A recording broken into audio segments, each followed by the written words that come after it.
திருப்பேர் நகர் என்று அழைக்கக்கூடிய கோவிலடி என்கிற அப்பக்குடத்தான் என்று சொல்லப்படக்கூடிய க்ஷேத்திரம். திருப்பேர் நகர் அப்படிங்கிறது மட்டுமில்லை, பிருகத்புரி அப்படின்னு சொல்லப்படக்கூடிய க்ஷேத்திரம். கோவில் அடி நம்மளுக்கு தெரியும். கோவில் அப்படின்னா ஸ்ரீரங்கம்.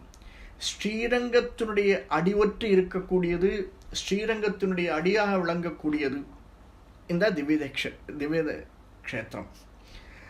இந்திரகிரி என்று அழைக்கக்கூடியது. மேலும் பலசவனம் அப்படின்னு சொல்லக்கூடிய க்ஷேத்திரம். இது சின்ன குன்று மாதிரி இருக்கும். நம்ம முன்னாடியே பார்த்தோம் சில திவ்ய தேசங்கள். அதே போன்று இதுவும் சிறிய குன்று மாதிரி இருக்கக்கூடிய திவ்ய க்ஷேத்திரங்கள்ல ஒன்று. பலாசவனம் அப்படின்னா என்னன்னா, நம்மளுக்கு எல்லாருக்கும் தெரியும் இந்த புரச மரம் அப்படின்னு. அந்த புரச மரத்தை தான் பலாச மரம் அப்படிங்கிற கேட்டகரியில் சேர்க்குறோம். இந்த இடம் எங்கே இருக்குன்னா, கல்லணை, திருச்சியிலேருந்து கிட்டத்தட்ட 20 கிலோமீட்டர் தொலைவில் இருக்கக்கூடிய திவ்யதேசம். கல்லணைக்கு வெகு அருகாமையில் இருக்கு. இந்த திவ்யதேசத்தினுடைய சிறப்பு என்னன்னா, கொள்ளிடக்கரையினுடைய தென்கரையில் இது இருக்கு. வடகரையில் நம்ம முன்னாடி பார்த்தோம் திரு அன்பில் அப்படிங்கிற திவ்ய க்ஷேத்திரம் இருக்கு. இந்த பக்கம் தென்கரையில், கொள்ளிடத்தினுடைய தென்கரையில் இந்த திவ்யதேசம் கோவிலடி, வட பக்கம் வடகரையில் திரு அன்பில். ஆனால் சுற்றி தான் வரணும். வேணும்னா நீச்சல் அடிச்சு வேணால் போகலாம், மொழியை சுற்றி வரணும்னா கிட்டத்தட்ட ஒரு 10 கிலோமீட்டர். லால்குடின்னு ரயில் நிலையத்திலேருந்து 10 கிலோமீட்டர் தூரத்தில் இருக்கக்கூடியதான மிக விசேஷமான க்ஷேத்திரம் திருப்பேர் நகர். ரொம்ப பேர் பெற்ற நகரம். அந்த காலத்தில் ரொம்ப பேரோடு விளங்கக்கூடிய நகர். அதனால் திருப்பேர் நகர்னு வந்தது. மேலும் கோவிலடி நம்ம பார்த்தோம். ஸ்ரீரங்கத்துக்கு முன்னாடி, ஸ்ரீரங்கம்னா அரங்கம், பஞ்ச அரங்க க்ஷேத்திரத்தில் ஒன்று. பஞ்ச அரங்க க்ஷேத்திரங்கள் எது எதுன்னா, ஆதிரங்கம் அப்படின்னு சொல்லப்படக்கூடிய ஸ்ரீரங்கம். இது மைசூரில் இருக்குது இந்த ஸ்ரீரங்கம். இதுவும் காவேரி கரையில் தான் இருக்குது. அப்பாலரங்கம் அப்படின்னு இப்போ நம்ம பார்க்குறது அப்பக்குடத்தானுடையது. அப்பாலரங்கம் அப்படிங்கிறது இது 2 விஷயமா சொல்லலாம். அப்பாலரங்கம் அப்படின்னா வழக்கு, அந்த இடத்தில் பேசக்கூடிய வழக்கு, அது அங்கே அப்பால இருக்கு அப்படின்னு சொல்லுவா இல்லையா, அந்த மாதிரி ஒரு பெயர் பெற்றிருக்கலாம் அப்பாலரங்கம். இன்னொன்று, நம்ம பெருமாளை பார்த்தோம்னு வச்சுக்கோங்க, மிக மிக மிக அழகான பெருமாள். இவருடைய மூலவரை பார்க்கச்சே பாலரங்கன் மாதிரி இருக்குமா. மூலவரை பார்த்தா கொஞ்சம் இளமையாக இருக்குமா. அதனால பாலரங்கன்னு பேர் வந்திருக்குமோ. அந்த பாலரங்கன், அந்த பாலரங்கன்னு சொல்லி சொல்லி பாலரங்கன் அப்படின்னு இருக்குமோ அப்படின்ற ஒரு பெருமாளுக்கு திருநாமம் அப்பாலரங்கன்னு. அப்பாலரங்கன் திருப்பேர் நகரில் இருக்கக்கூடியது. 3வது இது பஞ்சரங்க க்ஷேத்திரத்தில் 3வது அரங்கமாக இருக்கக்கூடிய மத்திய அரங்கம் நம்ம பார்க்கக்கூடிய ஸ்ரீரங்கம். திரு அரங்கம் என்று சொல்லக்கூடிய காவிரி கொள்ளிடம் கரைகளுக்கு இடையே இருக்கக்கூடிய விபீஷணால் பிரதிஷ்டா செய்யப்பட்ட ஸ்ரீரங்கம். அடுத்தது சதுர்த்தரங்கம். இது நம்ம கேள்விப்பட்டிருப்போம். ஆனால் நிறைய தடவை இந்த விதேசத்தை பார்த்துருப்போம், சேவிச்சிருப்போம், திருப்பி திருப்பி சேவிச்சுட்டு வந்திருப்போம். இப்படி ஒன்று இருக்குன்னு நமக்கு தெரியாது. கும்பகோணத்தில் இருக்கு சதுர்த்தரங்கம் அப்படின்னு. அடுத்தது நம்ம கும்பகோணம் வரைச்சே இவருடைய பெருமாளை பற்றி பார்க்கலாம். பரிமளரங்கம், திரு இந்தளூர் பரிமளரங்கம். பஞ்சரங்கம்னு இதையும் சொல்கிறா, பரிமளரங்கம்னு சொல்கிறா. இதை மயிலாடுதுறையில் இருக்குது. திரு இந்தளூர் மயிலாடுதுறை இருக்குது. இது 5 பஞ்சரங்க க்ஷேத்திரத்திற்குள் ஒன்றானது இந்த திருப்பேர் நகர் என்று அழைக்கக்கூடிய கோவிலடி. இதில் பெருமாள் அப்பாலரங்கன், அப்பால ரங்கநாதன்னு பேர் பெருமாளுக்கு. இவர் சயன திருக்கோலம், மேற்கு நோக்கிய திருமுக மண்டலம். நல்லா பார்க்கணும், சயன திருக்கோலத்தில் மேற்கு நோக்கிய திருமுக மண்டலம். இதில் அப்பக்குடத்தான், இந்த அப்பக்குடத்தான்னு பெருமாளுக்கு திருநாமம். சயனக்கோலம், வலது கையில் சின்னதாக அப்பக்குடம் வச்சுட்டு இருக்கிற மாதிரி இருக்குமா. அப்போ இடது கையில் என்ன இருக்கும் இல்லையா, யோசிக்கணும் இல்லையா. இதுக்கு பேர் இந்திரகிரின்னு பேர். அப்போ ஏன் இந்திரகிரின்னு பேர் வந்தது? இந்திரன் இங்கே இருக்கணும் இல்லையா. அந்த இந்திரனுக்கு சாபம் அந்த சாபத்தை தீர்த்ததனால் இந்திரகிரி என்றும் அழைக்கப்படுகிறது. இந்த வலது கையில் அப்பக்குடம் வச்சுருக்காரு இல்லையா, இடது கையில் பார்த்தோம்னா இந்திரனை தலையில் தட்டி கொடுத்த மாதிரி இருக்குமா. அதை எப்படி வேணாலும் வச்சுக்கலாம். தலை மீது கை வைத்து அப்படிங்கிறார் ஆழ்வார். இந்திரனுடைய தலை மீது கை வைத்தார் போல இடது கரம் இருக்கிறது. தாயார் கமலவல்லி தாயார், கனகவல்லி தாயார், இந்திராதேவி. பெரிய வித்தியாசம் என்னன்னா, பெருமாள் சயன திருக்கோலம் மேற்கு நோக்கிய திருமுக மண்டலம், தாயார் கமலவல்லி தாயார் கிழக்கு நோக்கிய திருமுக மண்டலம். அவளுக்குள்ளதான் மேற்கும் கிழக்குமா இருக்காளே, நம்மளுக்கு ஆசீர்வாதம் பண்றதுல எந்த விதமான பேதமும் கிடையாது. நம்ம பார்த்தோம், இது இந்திரனுக்கு ஆசீர்வாதம் பண்ணதுனால விமானம் இந்திர விமானம், இந்திரன் அழு விமானம் இந்திர விமானம். புஷ்கரணியும் இந்திர புஷ்கரணி, கொள்ளிடம் உள்ளுக்குள்ள இருக்கிறது இந்திர புஷ்கரணி. விருட்சம் பலாசமரம் என்று அழைக்கக்கூடிய புரசமரம். இந்த புரசமரம் நிறைய இம்பார்ட்டன்ஸ் இருக்கக்கூடிய ஒரு மரங்களில் ஒன்று இந்த புரசமரம். அடுத்தது பிரத்யக்ஷம், உபமன்யு அண்டு உபஸ்ரவசு. இந்த உபஸ்ரவசுங்கிற மன்னனை பற்றி நம்ம நிறைய கேள்விப்பட்டிருப்போம். நிறைய இடத்துல இந்த உபஸ்ரவசு வரப்போகிற நம்மளுக்கு. அவருடைய ஒரு கட்டம் நம்ம இங்கே பார்க்க போகிறோம். உபமன்யு பராசரருக்கு இங்கே பிரத்யக்ஷம், இந்திரனுக்கு பிரத்யக்ஷம். இது மங்களாசாசனம் பண்ண ஆழ்வார்கள் யாருன்னா 4 பேர் மங்களாசாசனம் பண்ணிருக்கா இந்த பெருமாளை பற்றி. நம்மாழ்வார், பெரியாழ்வார், திருமிழிசை ஆழ்வார், திருமங்கை ஆழ்வார், இந்த 4 பேரும் மங்களாசாசனம் பண்ணிருக்கா இந்த பெருமாளை. இதில் விசேஷமாக இருக்கக்கூடியதுன்னா, கோவில் 21 படிகளுக்கு மேலே விளங்கக்கூடியது. ஏன்னா சின்ன குன்று மாதிரி இருக்கும் இல்லையா, 21 படிகள். இந்த 21 படிகளுக்கு மேலே போனோம்னா பெருமாளை சேவிக்கலாம். நமக்கு வழிகாட்டுறது யார் தெரியுமா? வழிகாட்டி விநாயகர்னு இருக்காருங்க, விசேஷம். அதனால தான் இந்த இடத்துல கனகவல்லி தாயார், ஆண்டாள், நர்தனகிருஷ்ணன் ரொம்ப விசேஷமாக விளங்கக்கூடியது. நர்தனகிருஷ்ணன் நாம் சேவிச்சுன்னு வரோம்னு பார்த்தோம்னா, கருட மண்டபத்திலேருந்து இப்படி சுற்றி பெருமாளை சேவிச்சுன்னு வந்தோம்னா, ஆண்டாள், கனகவல்லி தாயார், நர்தனகிருஷ்ணன், இந்திரன், அடுத்தது வழிகாட்டி விநாயகர். நமக்கு வழிகாட்டியாக எல்லா இடத்துலும் நாம் கேட்கறதுக்கு முன்னாடி நீதாம்பா அதோ பெருமாள் எங்கே இருக்கார், அவர் ஒன்று ஆசீர்வாதம் பண்ணுவார் அப்படின்னு வழிகாட்டக்கூடியவராக விளங்குகிறார் வழிகாட்டி விநாயகர். ஆகமம் பாஞ்சராத்திர ஆகமம் இந்த திருப்பேர் நகர் என்று அழைக்கக்கூடிய கோவிலடி. இதில் இன்னொரு பெரிய விசேஷம் என்னென்னா, ராத்திரி வேளையில் அப்பம் அமுது செய்யப்படுகிறது. அதுதான் ரொம்ப விசேஷம். ராத்திரி வேளைகளில் அப்பம் அமுது செய்யப்படுவது தான். இங்கே விஸ்வக்சேனர், ஆஞ்சநேயர், இப்படி பல சன்னதிகள் இருக்கு. ஒரு நாள் என்ன பண்ணினா, இந்த உபஸ்ரவசுன்னு ஒரு மன்னன், 2 கதைகள் இருக்கு, நம்ம 2ஐயும் பார்க்கலாம். உபஸ்ரவசுன்னு ஒரு மன்னன், இவன் என்ன பண்ணுறான், மன்னன் அப்படின்னாலே என்ன இருக்கும்னா வேட்டையாடுதல்ங்கிறது அவனுக்கு சர்வசகஜம், சரிதானே? வேட்டையாடுவதற்காக செல்லக்கூடியவன் மன்னன். இந்த மன்னன் வேட்டையாடுறதுலேயே எதை வேட்டையாடுவது என்ற விவஸ்தையே கிடையாது. மிருகங்களை வேட்டையாடுவது, எந்த மிருகமாக இருந்தாலும் பரவாயில்லை.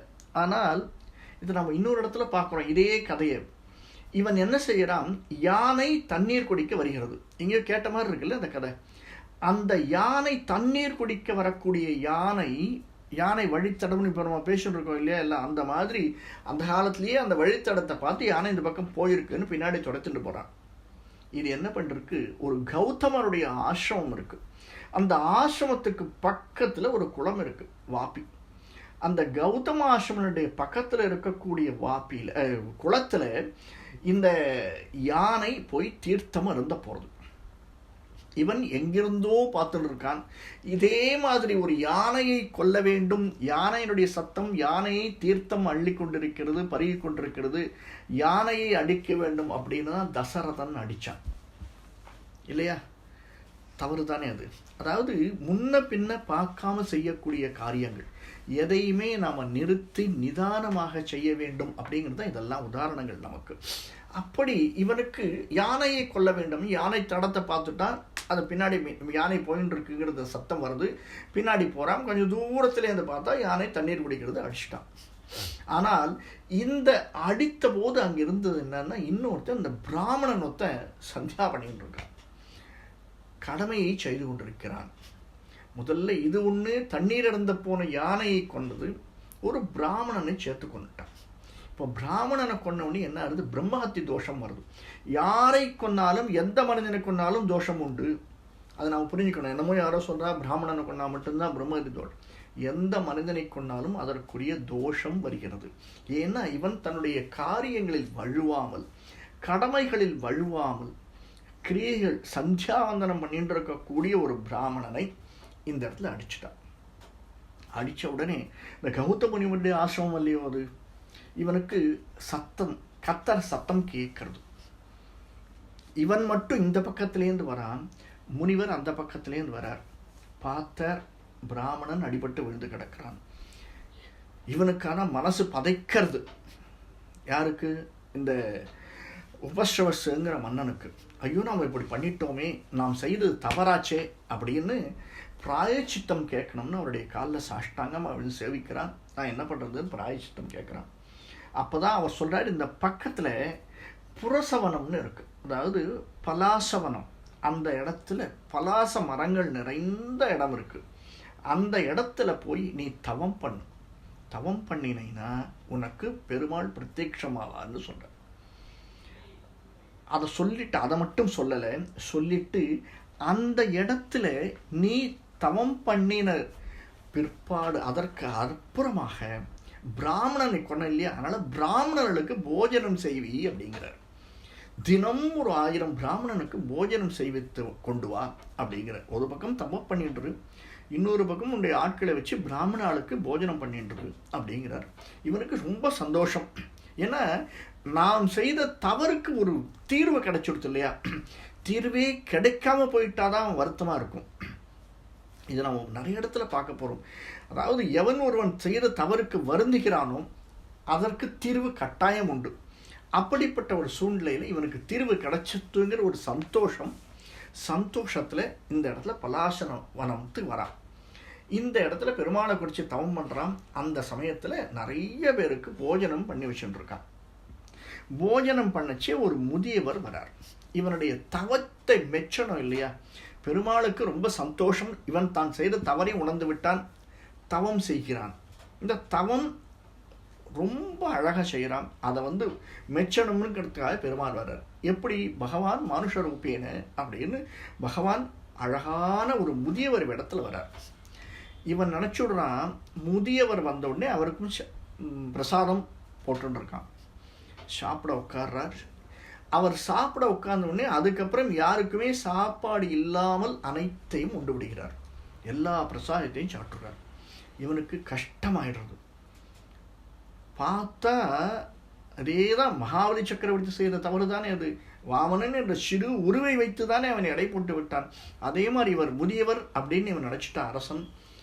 அதனால் அவர்கிட்ட கேட்குறான், சுவாமி அடியேன் இந்த மாதிரி நான் பிரசாதம் தீர்ந்து போச்சு, இது அவளுக்கு வேற என்ன வேணும் அப்படின்னு கேட்குறான். எனக்கு அப்பம் வேணுங்கிறார் அவர். ஒரு குடம் நிறைய அப்பம் கொண்டு வா அப்படிங்கிறார். அந்த அப்பத்தை கொண்டு வந்து அவன் தருகிறான். போஜனம் செய்வதற்காக எத்தனம் செய்கிறான். அந்த சமயத்தில் இவர் இதுவரைக்கும் தான் வயிறு நிறையவில்லை என்று சொன்னவர் அந்த அப்பத்தை வாங்கின உடனே ரொம்ப சந்தோஷப்பட்டு என்ன பண்ணுறார், இவனை ஆசீர்வதிக்கிறார். நீ நினைத்ததெல்லாம் நடக்கும் அப்படின்னு ஆசீர்வதிக்கிறார். அவருடைய அந்த பெருமாள் அங்கே தோன்றியிருந்தனால அதே இடத்துல பலாசவனம் என்ற இடத்துல பெருமாளுக்காக இவன் கோவில் எழுப்புகிறான். இப்படிங்கிறது ஒரு வரலாறு. இன்னொரு வரலாறு ஒன்று இருக்கு. உபமன்யு அப்படின்னு ஒரு அரசன்.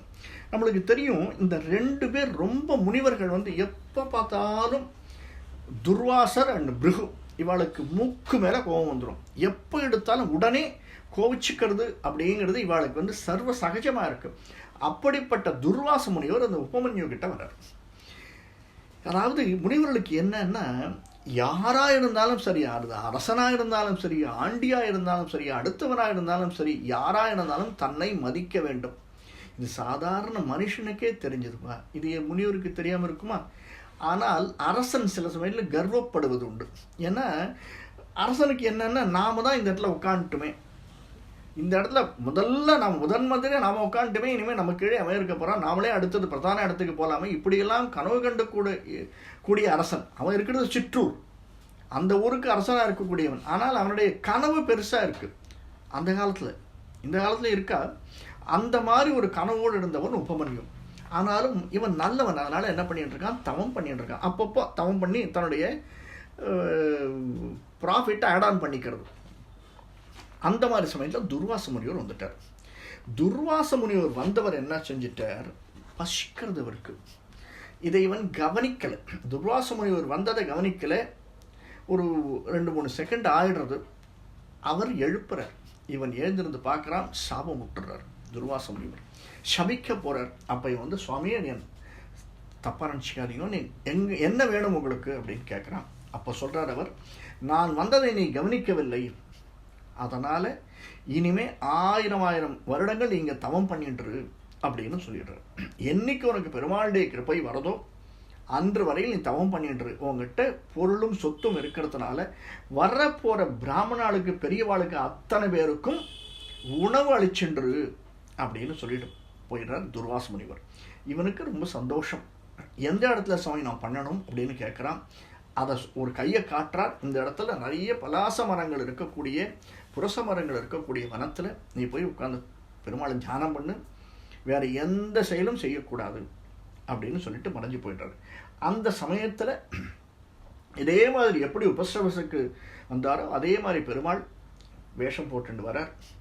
இந்த இடத்துல இதே மாதிரி அன்னம் கேட்கறதாகவும் அப்பம் கேட்கறதாகவும் அப்பத்தை இவன் குடம் நிறைய கொடுத்ததாகவும் அதை உண்ட முனிவர், அதாவது பகவான், ரொம்ப சந்தோஷமாகி பெருமாள் அருள் பண்ணுறார். அப்படிப்பட்ட இடமாக இந்த இடம் அமைந்திருக்கிறது. இந்த இடத்துக்கு நிறைய ஆழ்வார்கள் நிறைய பண்ணிருக்கா.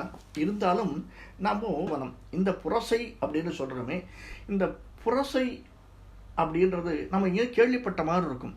மெட்ராஸில் ஒரு பெரிய இடம் இருந்தது, பலாசவனமாக இருந்தக்கூடிய இடம், புரசை வாக்கம் என்று சொல்லக்கூடியது புரச வாக்கம். இந்த புரச மரங்கள் நிறைந்ததாக இருக்கக்கூடிய இடம் புரச வாக்கம். இன்னைக்கு எங்கே இருக்குது அந்த மரம் இருக்கானே தெரியாத இடத்துல அந்த அளவில் இருக்குது.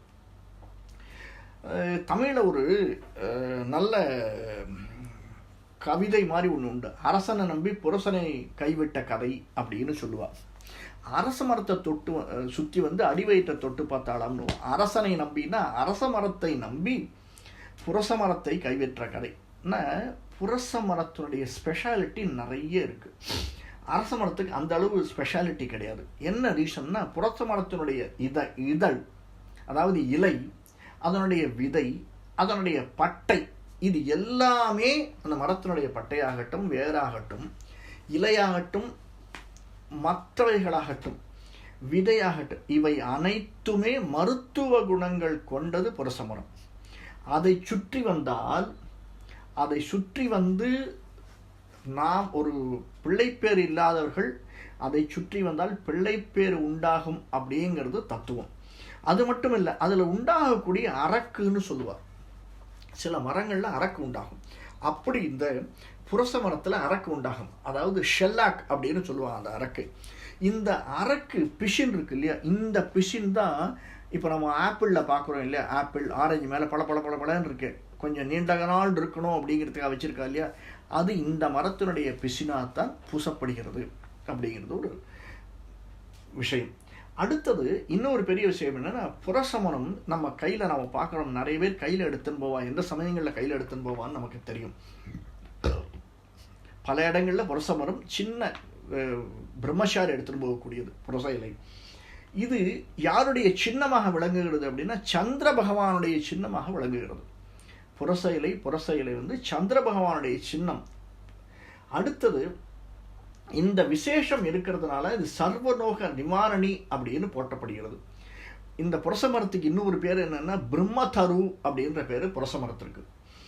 இந்த இப்படிப்பட்ட இது வந்து எங்க இருக்குன்னா, இந்திரபிரஸ்தத்தில் இருந்தாம். புரசவனம் வந்து இந்திரபிரஸ்தம். துவைத்த வனம்னு சொல்லுவோம் இல்லையா, நம்ம மகாபாரதத்தில் பார்த்துப்போம் துவைத்த வனம் அப்படின்னு.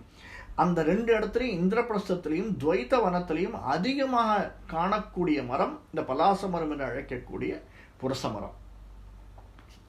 பூவும் இலையும் காய்ந்த பின் வெந்நீரில் இட்டு, எப்படி பூவும் இலையும் காஞ்சதுக்கு அப்புறமா வெந்நீரில் போட்டு கொதிக்க வச்சு அதை சாப்பிட்டுன்னு வந்தோம்னா நீரிழிவு நோய், கல்லீரு நோய், வயிற்று வலியெல்லாம் வராது அப்படிங்கிறது நிதர்சனமான உண்மை இந்த புரச மரத்துக்கு. இப்படிப்பட்ட மரத்தை நாம் யாருக்கு இந்த பெருமாளை சேவிச்சா ரிலீஃப் கிடைக்கும்? சித்திரை நட்சத்திரக்காராளுக்கு மெயினாக அதுவும் சித்திரை நட்சத்திரம் 2ஆம் பாதமாக விளங்கக்கூடிய 2ஆம் பாதத்தில் பிறந்திருப்பவர்கள் இந்த புரச மரத்தை பெருமாளுடைய திவ்யதேசத்தில் போய் கோவிலடி என்று அழைக்கக்கூடிய இந்த திவ்யதேசத்தில் பெருமாளை சேவிச்சுட்டு, தாயாரையும் சேவிச்சுட்டு, ஆண்டாளையும் சேவிச்சுட்டு, அந்த வழிகாட்டியாக நமக்கு விளங்கக்கூடிய வழிகாட்டி விநாயகரையும் சேவிச்சுட்டு, அங்கே இருக்கக்கூடிய மற்ற சன்னதியில் விஸ்வசேனர், ஆஞ்சநேயர், நர்தன கிருஷ்ணன் அனைவரையும் சேவிச்சுட்டு, தீர்த்தம் நன்னா இருந்தனா தீர்த்தம் ஆடிட்டு பெருமாளை சேவித்து அந்த புரச மரத்தையும் ஸ்தல விக்ஷம்னு சொல்கிறோம் இல்லையா, வலம் வந்து பெருமாளை சேவிச்சுட்டு ஒரு அர்ச்சனை பண்ணிட்டு வந்தோம்னா, அதுவும் தன்னுடைய பிறந்த நட்சத்திரத்திற்கு அன்னை இந்த பெருமாளை சேவிச்சுட்டு வந்தோம்னா தீர்க்க ஆயுசும் நாம் நினைக்கிறதும் நடக்கும். அது தவிர நம்மளுக்கு ஒவ்வொருத்தருக்கும் சந்திர திசைன்னு ஒன்று வரும். இந்த சந்திர திசையினுடைய ஆரம்பத்தில் சொபுக்தின்னு சொல்லுவாள், சந்திர புக்தி வரும். அந்த சந்திர புக்தி வரக்கூடிய அந்த 10 மாதம் இருக்குமோ என்னமோ, ஒரு வருஷத்துக்குள்ளே இருக்கும். அந்த சந்திர புக்திக்குள்ளே இந்த பெருமாளை போய் சேவிச்சுட்டு வந்தோம்னா நாம் நினைத்த காரியங்கள் நடக்கும் அப்படிங்கிறது நம்மால் உணரக்கூடிய ஒன்று. இந்த பெருமாள் அவ்வளவு அழகான பெருமாள்.